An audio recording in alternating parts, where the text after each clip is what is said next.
Hey friends, welcome to season 7 of the Let's Get Real podcast. I'm Justin. And I'm Trisha. Every week, we have honest conversations about life, love, and leadership without the pressure to pretend. Whether you're in a great season or a messy one, this space is for grace and truth and real connection. In this season, we're diving into some powerful conversations with each other, with friends, and with leaders who are making a difference by leading from a place of authenticity. So whether you're listening in the car, out on a walk, maybe just hiding in your pantry for a little peace and quiet, this podcast is for you. Let's dive into season 7 and get real. Well, in this episode of the Let's Get Real podcast, we're going to be joined by Mary Marantz. And Mary is the best-selling author of Dirt and Underestimated, as well as the host of the popular podcast, The Mary Marantz Show. She grew up in a trailer in rural West Virginia and is the first in her family to go to college before going to Yale Law School. Her work has been featured on CNN, MSNBC, Business Insider, Bustle, Thrive Global, Southern Living, Hallmark, Home and Family, and so much more. She and her husband, Justin, no relation to me, live in 1880s fixer-upper by the sea in New Haven, Connecticut, with her 2 very fluffy golden retrievers, Goodspeed and Atticus. And you can learn more about Mary at marymarantz.com. You guys are in for such a treat with this conversation on the Let's Get Real podcast.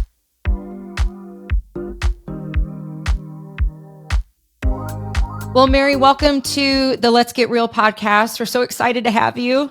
Oh my gosh. Thank you two so much for having me. We got to chat a little bit before we hit record, and I feel like we're already going to be friends. Let's just say, I think y'all have just freaked Mary out because when we just met and I'm like, we're going to be best friends. So I love those kind of conversations. That's my goal by the end of the podcast. Hey, that was a much better intro. We were speaking at a conference one time with an author who had sold about 70 million books. Oh my gosh. And Trish said to him, the very first thing she said when I introduced her to him was, "Oh, I hated your book." And I'm like, you cannot say that. No. Like that has to come later. You can't we lead need such with great context for that, but it was a very good book that met me in a very dark time, which I did say that to him. But I have deep feels about your book just in general, so I did not hate your book. In fact, I loved your book. So before we dive in, tell us just a little bit about yourself and what you're up to these days. Yeah, I always kind of say the elevator pitch version of my story. I'm sure we'll kind of jump in deeper in places. But, if we were just riding up to the 10th story together, I would tell you I grew up in a single wide trailer in rural West Virginia. An emphasis on single. Sometimes people have a picture of a really nice double wide in their head, and it is not that. If you actually go to the bookdirt.com, which is my first book, the photo on the cover is the actual trailer that I grew up in, dilapidated Appalachian trailer. And my dad was a logger, 8 generations deep of loggers. My mom cleaned houses until she leaves when I'm 9. That's all sort of told in the first book. The story is told in my first book, Dirt. And then fast forward, yada, yada, Seinfeld style in my story. And I end up at Yale for law school. And then, being the sort of Ross Geller master of pivots, I graduate law school and become a wedding photographer with my husband, Justin, for 20 years. And we build that to the top of our industry, and I pivot again. And I'm now a full-time author. I signed with my publisher actually for 5 books. And so this book, Underestimated, is book 3 of 5. Oh, that's amazing. Incredible. You and I have one thing in common. It's not that we both went to Yale. I wish that was what it was. But I grew up in a trailer home as well. Okay. Originally it was a trailer next to my grandparents that was on their property. And then we moved into a trailer home or a trailer park. Yeah. And that was an interesting experience. I lived there in a trailer till I was probably 4 or 5. And then we moved into town and had another trailer that we lived in.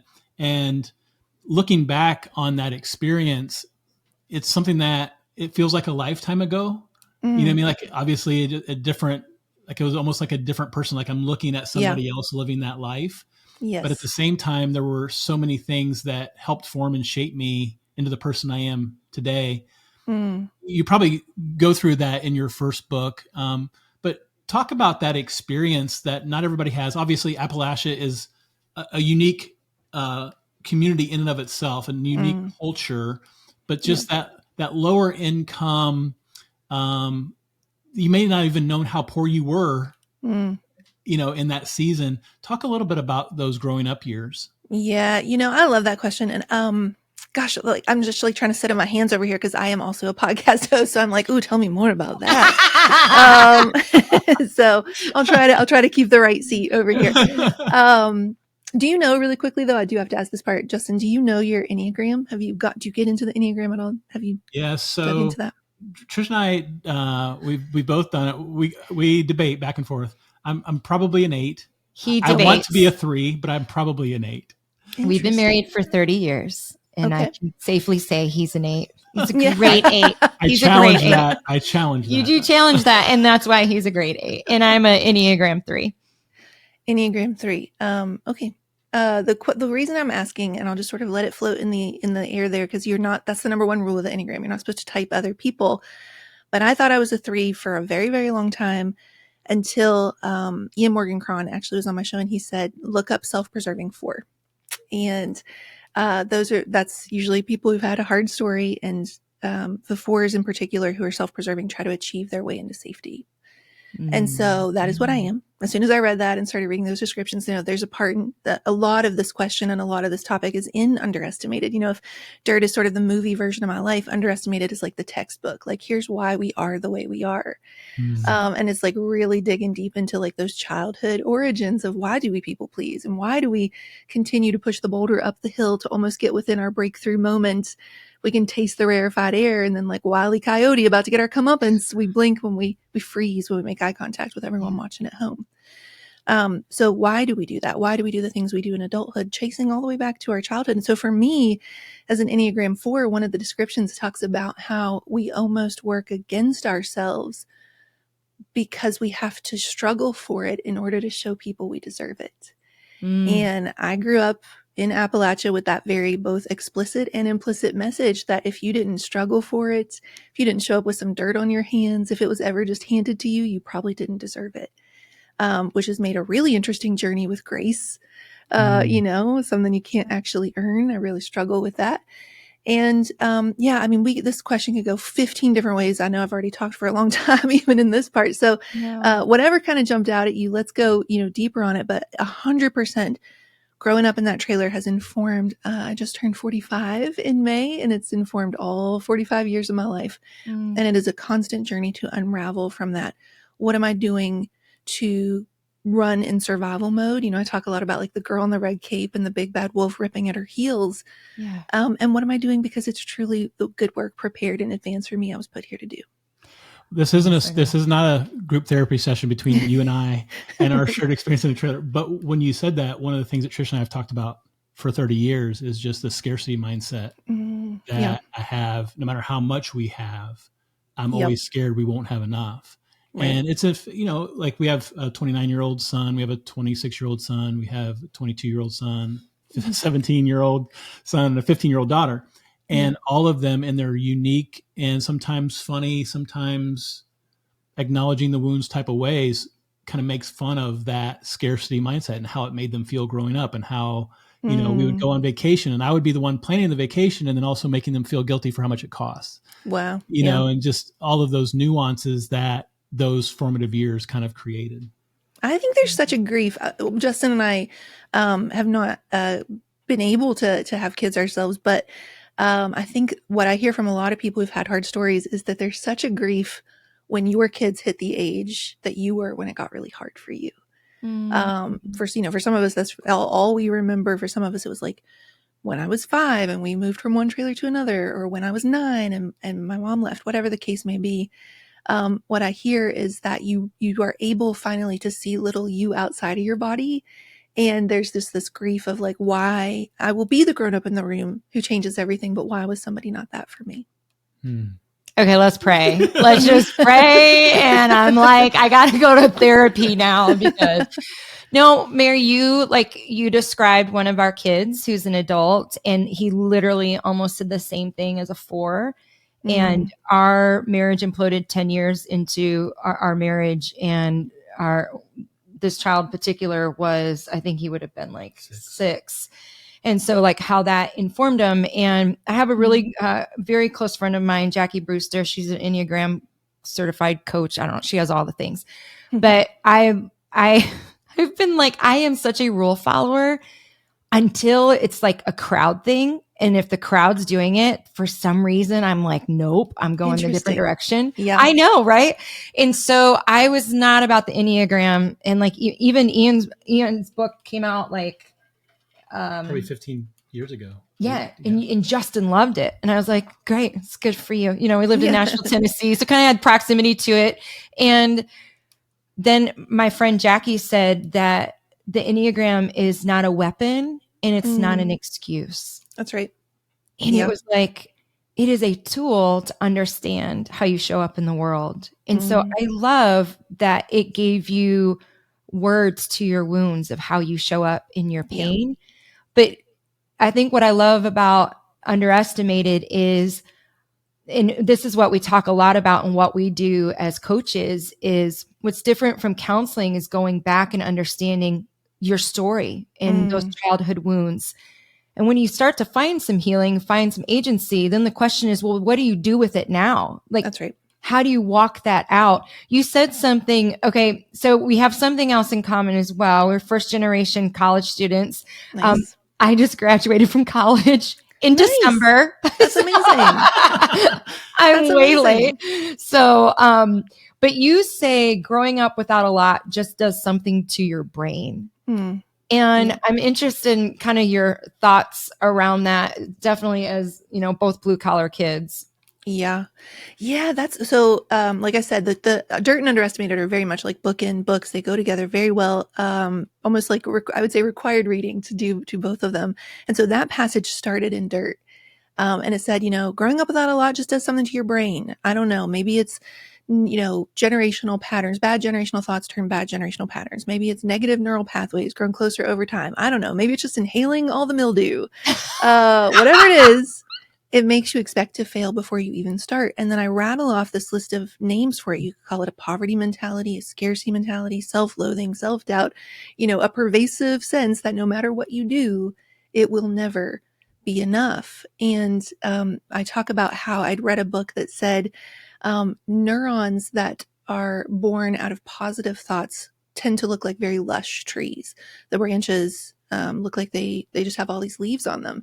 And negative ones, I said, you know, mine, if I had to picture it, probably look like Sleepy Hollow, because I grew up in an environment where my parents told me I could be anything I wanted to be. In fact, not only could be, but by golly was going to be. You know, there was not an option. I was going to college. I was going to be the one to get out. They meant get out as in get out of our small town, but not actually leave the state. But, you know, that's sort of another podcast. That's another disappointing our parents. Right.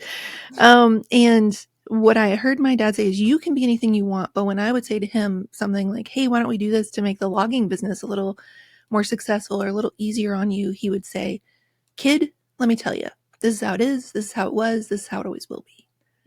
And so for him and the trajectory of his life, it was determined from this very fixed mindset of where you start is where you finish. And he could see a different life for me, but not for himself. And there's that, you know, saying more is caught than taught. And so I absorbed a lot of that. And I catch myself on a daily basis saying, just because it was this way does not mean it has to continue to be that way. So good. Yeah. Trish and I released our third book in March. Nice. Right?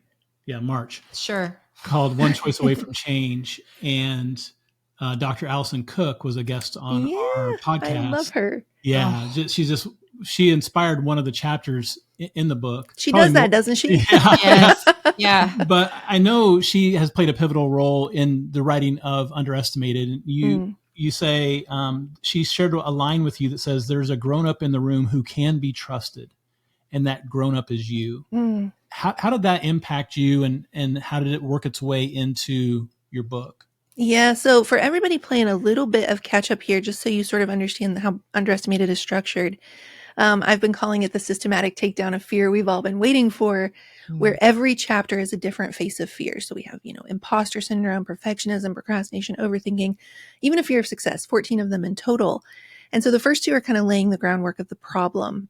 Chapter 1 is starting over as a rolling boulder. And it is that visual of we're pushing the boulder up the mountain until we think, oh gosh, somebody might actually read this book. They might actually listen to this podcast. They might come hear me speak on the stage. Like, just kidding. and we drop the boulder, we drop the boulder, we blink, we lose our grip, we lose our way, and the boulder rolls all the way back down the mountain. And then chapter 2 is fear's a really broken script. It's this idea of like, here's some characteristics you're going to need to understand about fear to see how it's going to operate. But chapter 3, which is the Dr. Allison Cook chapter, is where the work really starts to begin. And it's called Self-Sabotage is a Shot Glass. It has nothing to do with drinking alcohol. It's because I actually love, one of my sort of guilty pleasures is to hate follow these really cheesy success accounts that normally post like a lion and a Lamborghini, roar until you get everything you came for. They are sort of my Kardashian in the sense of my guilty pleasure. And so on this one particular day, though, there was a post from them that was like the opposite of that. It was actually very profound. And it was a picture of a shot glass. And it said, if you think that you have the capacity of a shot glass, then anytime you get a little bit more than that, you will subconsciously shrink yourself back down until you fit. And I added into the tiny containers you believe you belong in. And so I had just seen that post when Dr. Allison Cook was going to be on my show. And she had talked about this idea of expanding our self-trust, our little t trust, in her book, The Best of You. And I was like, how do we stop doing this if we don't even know we're doing it most of the time, if it's subconscious? And, it's sort of like there's that scripture that's like, why do I continue to do the thing I do not want to do? And I do not do the thing I most want to do, which is so relatable. I love when the Bible feels like it's just like a magazine you're reading from today, And so we were talking about this part in her book that said, if you grew up with a sense of chaos or a lack of safety, you can actually reteach a sense of safety to yourself. And you do that by setting small but important commitments to yourself and actually keeping them.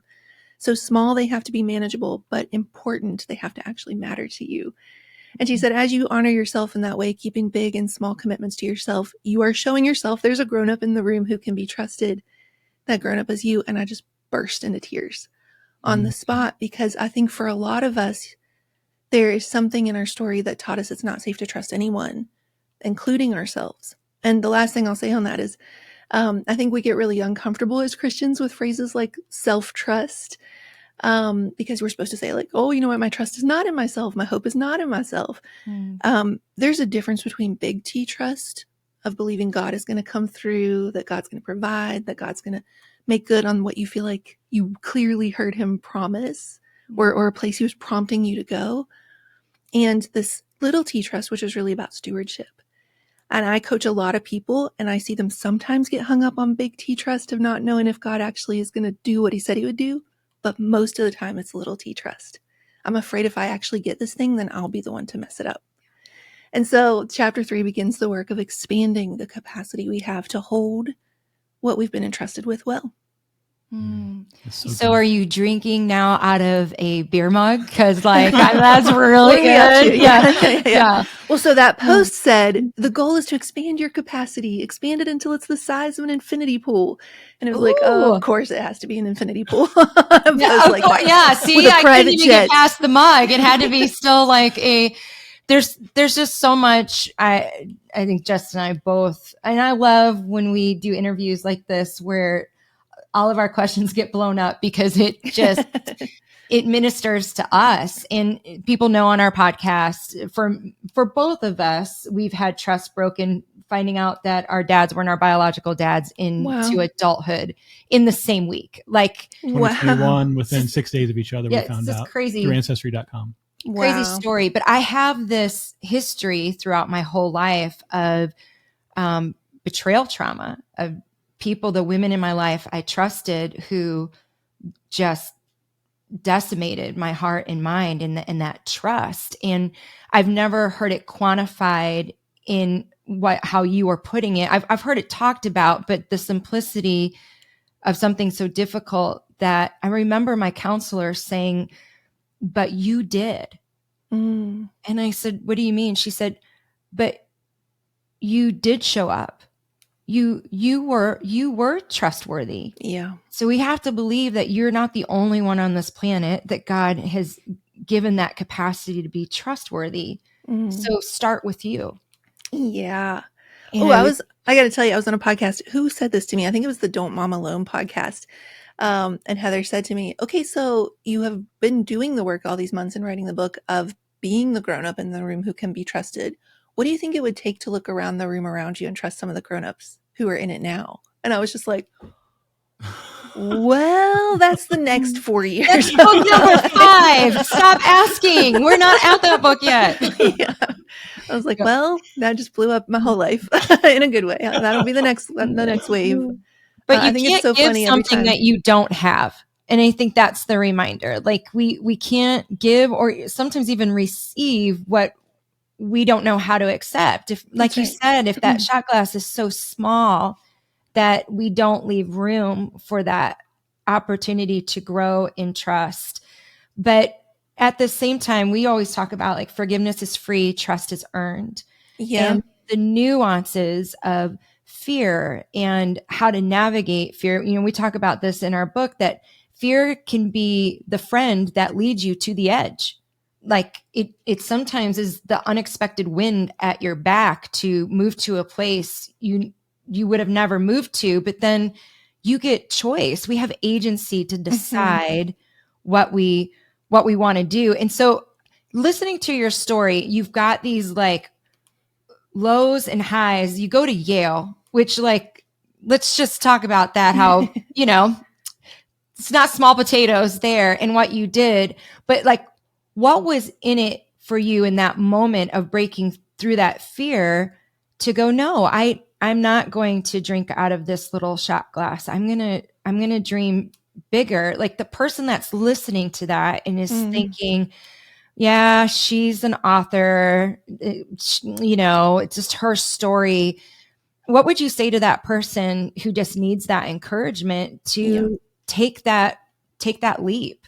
Yeah, you know, a couple like it's sort of like a variation of that question that I've gotten a few times on different interviews is like, gosh, you know, you've gone to Yale, you've written a book. Like, when was the moment when you stopped underestimating yourself? And when was the moment when you really noticed other people stopped underestimating you?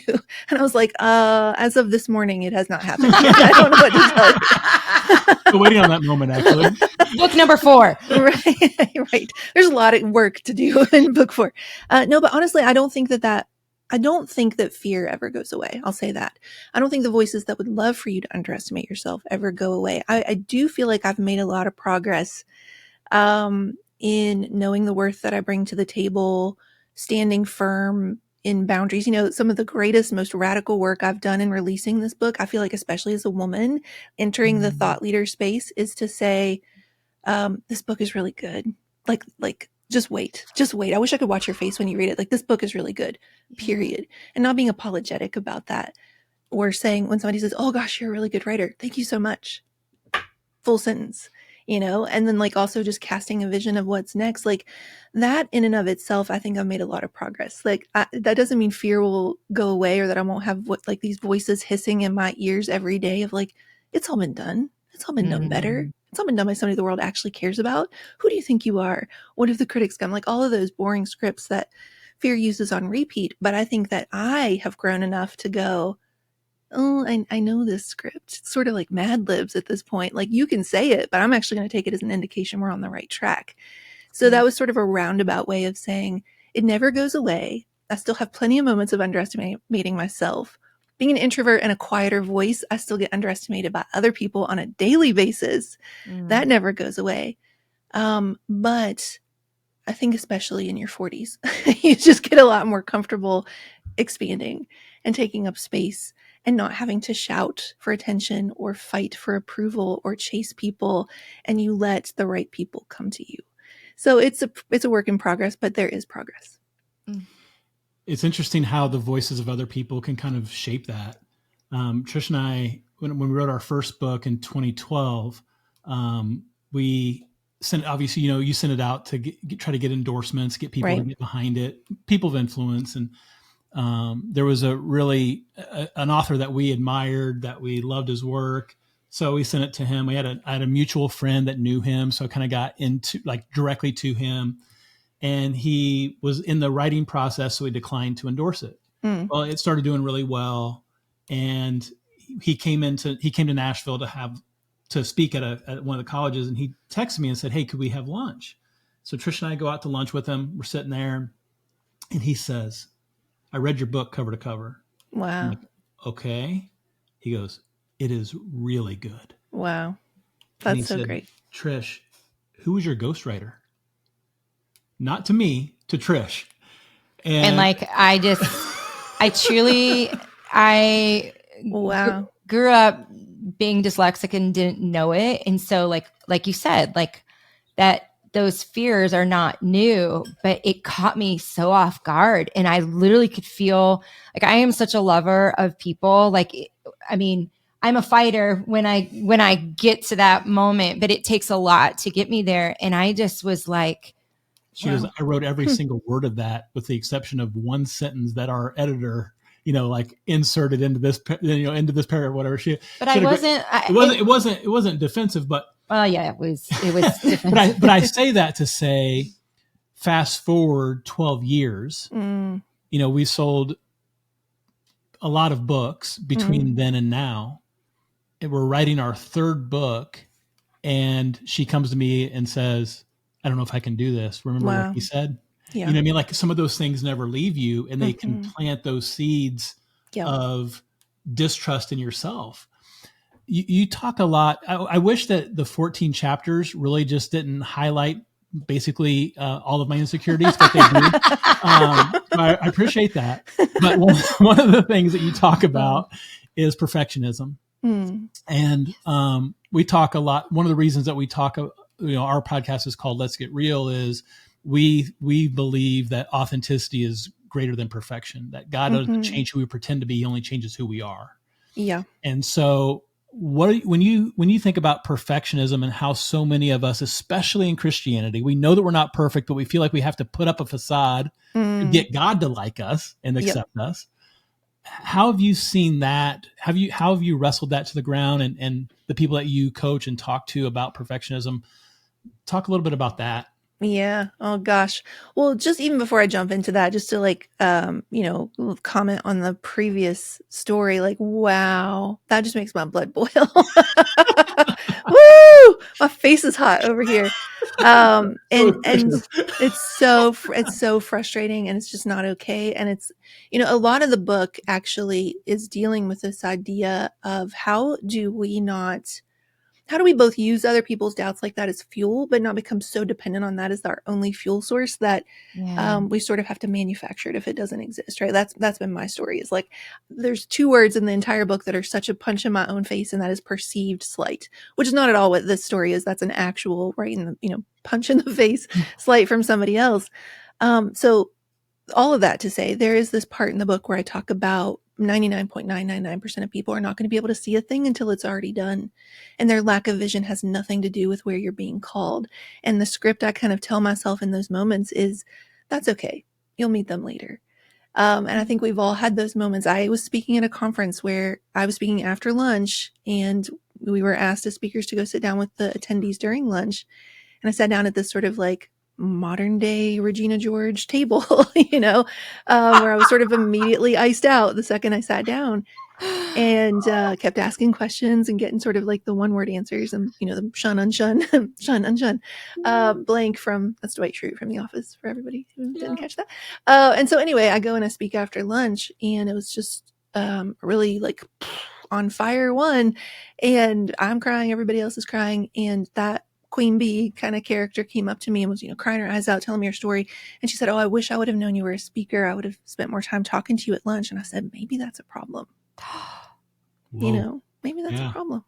And so we're, if we wait for the rest of the world to co-sign what we are doing, where we are headed, we'll be waiting a very long time. So just smile when they snark. One day soon they'll be asking how you did it. That's what I want to say about that. I appreciate that. Just side note, appreciate that a lot. For the record, we actually went back, had a conversation with him about that. He's become a really good friend, very supportive of us and our work. But it was one of those defining moments that doesn't leave you. I mean, in the world that I'm in kind of the faith-based speaking at churches, is very normal for them to say, hey, this is the first time we've ever had a woman speaker. Yeah. And it just, but what I love about this, even for the listener, regardless of like, it doesn't matter what your profession is, we always find ourselves, if you struggle with that fear, if you struggle with that imposter syndrome, that if you struggle with, I only deserve the small cup, it does not matter what you're doing. You could be a stay-at-home mom. You could be a brain surgeon. Mm-hmm. That will follow you in all of your, your friendships and how you show up. But it's getting away from feeling, the word I use is dirty, which I love that you're like the first book, dirt. Like you almost feel that mindset of, you said it earlier just so perfectly, of like, but how do I function as you as a 4, like when things are good? It's almost like the same is true for all of us. Like what happens when someone does say, gosh, Mary, you're so good at what you do. Right. Like trying to live that out, and how do you like find that shift? Is there like specific ways that you have found, like, hey, here, not like 5 happy hops to a healthier you, but I do think that we need those attainable SMART goals. Like we need that accountability to move in a direction. So if someone's like, I want to do that, but I don't know how is that, played out in your life to do the things that you are doing? Yeah. I mean, I think like we had talked about this earlier in the conversation of that moment at Yale, and like, what did it feel like to sort of finally break free of that? And the truth of the matter is, getting into Yale is when some of the biggest imposter syndrome and fear and not belonging and not being enough really started to swirl. In Dirt, one of my favorite pieces of writing in that I've ever done, but especially in that book, is talking about feeling like I was walking around with a hole in my heart that was like a root canal the size of a chest wound. And every time the cold air hit just right, Justin, you'll appreciate this, the exposed roots went screaming back into full life. And so I tried to backfill it with the gold stars and the brand name labels, the accolades, the accomplishments, the achievements. And there's this part that says, what if success is where the real trouble begins? What if we get everything we ever wanted, only to still tuck ourselves in at bed at night at the cool cotton sheets, and only us and the darkness settled in, and still feel like a walking, waking imposter? We scream to our thin epidermis, what could you possibly still want? You have everything you ever asked for. Yeah. And so the biggest thing I want people to hear is that you cannot gold star and trophy and achieve your way out of this. You cannot rack up enough wins and enough on your resume where fear's like, well, I guess I'll leave you alone because you got this resume that will convince you otherwise anytime I try to attack. I can tell you right now, 45 years of trying, it does not work. What does work is becoming so well versed in the very boring, very predictable, copy and paste scripts of fear that you can actually catch it mid-sentence. There's a really good saying that is, the fish don't know the water's toxic because they're so submerged in it. And that's how it is with fear. Fear talks to us in our own voice. That's one of the characteristics of fear I talk about in chapter 2. Because if it talked in the voice of Morgan Freeman, we could catch it every time. Right? True. If it came in like, hope, right? We'd be like, oh, fear. But it doesn't. It talks in the voice of Mary. It talks in the voice of Justin. It talks in the voice of Trisha. It talks in the voice of the person listening. And so we have to be able to go, oh, let me just run down some of fear's boring scripts. I mentioned a few of them earlier. It's all been done. It's all been done better. It's all been done by somebody the world actually wants to pay attention to. I can't start until it's perfect. I can't start until I'm perfect. What if I start and the critics come? What if they say, who does she think she is? What if I fail and I prove everyone who said I could never do it, that I could never amount to anything, they were right about me all along? What if I start and I can't stay consistent with it? What if I don't have the bandwidth right now? What if my voice doesn't really matter? What if I don't really matter? What if it's already too late? Right? And so what happens is, chapter by chapter, I am going through all these different faces of fear like a prism, and I am teaching them in this very visceral, visual, metaphor way. Because what we know is that humans are wired to learn by story and by unexpected metaphor, unexpected being emphasized. The greatest teacher of all time taught in story and really random, where did that come from, metaphor. Sure. Yeah. Right? Wildflowers, birds of the air, mustard seeds, what? Mountains. What? Yeah. But it's sort of like that idea. If you've ever heard of the Purple Cow book, if you see 10,000 brown cows, you stop paying attention. But if you see a purple one, you pull over and you take photos and you tell your friends. It's the same way with our brain, with an unexpected metaphor. And so chapter by chapter, I'm telling you, for example, chapter 4 is second guessing is a missing handbook. For those of us who feel like we missed out on being given this handbook for life everybody else seemed to get when they were 8 years old, one night over dinner, Chad passed the mashed potatoes, and oh, by the way, make sure you understand compound interest. If we missed getting that handbook, we feel like we second guess everything we do because we don't have all the information everybody else has. And so I go into this big, elaborate sort of comparison to Edward Scissorhands, walking around the world without all the pertinent parts. Our mother and father figures equipped us as best they could, but still we walk into these, blinding suburbs where the name is blending in, fitting in with your neighbor. And when we don't know the rules, we inevitably break the rules, and we are the ones who end up with the scars to prove it. And so now the next time you find yourself second guessing yourself because you feel like you didn't get that handbook growing up, you can either go, Chad passed the mashed potatoes, or, yes, Edward Scissorhands problem.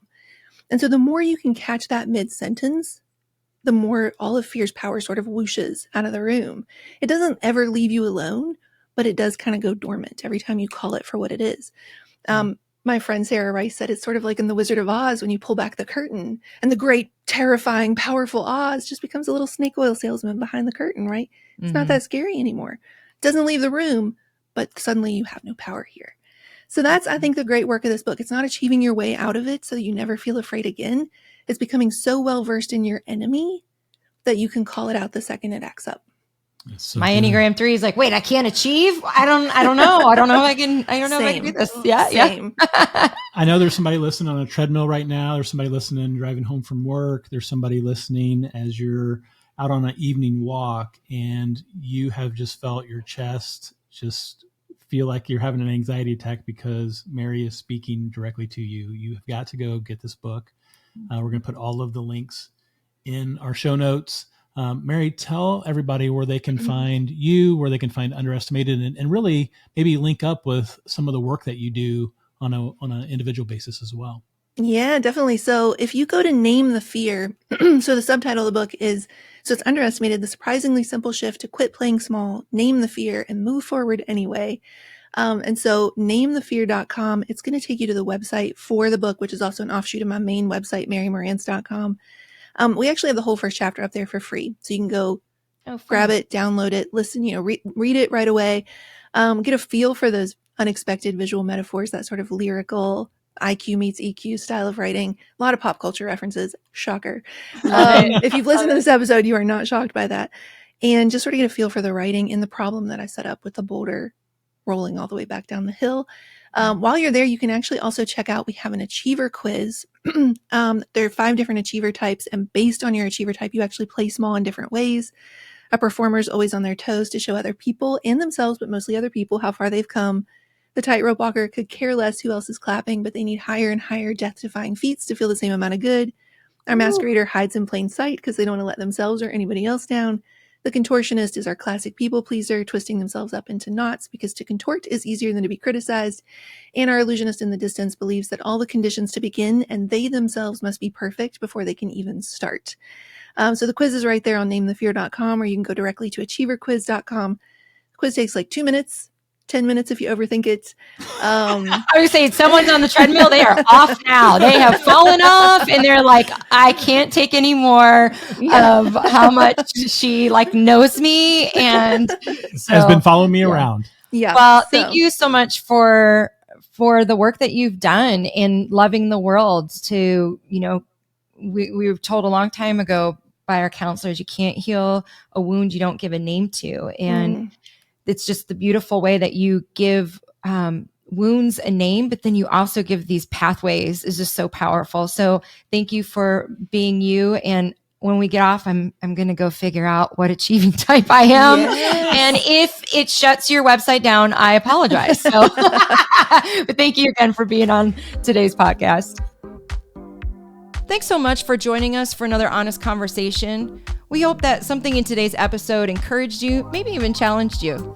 Our heart is to help you live with more connection, more purpose, and really more authenticity in every aspect of your life. If this episode meant something to you, would you do us a favor? Would you leave a review wherever you listen to the podcast? It helps more people find these conversations. Or better yet, share it with a friend. Shoot somebody a text message today. Let them know what you're listening to, because you never know how God might use that to encourage somebody else. We'll see you next time right here on the Let's Get Real podcast.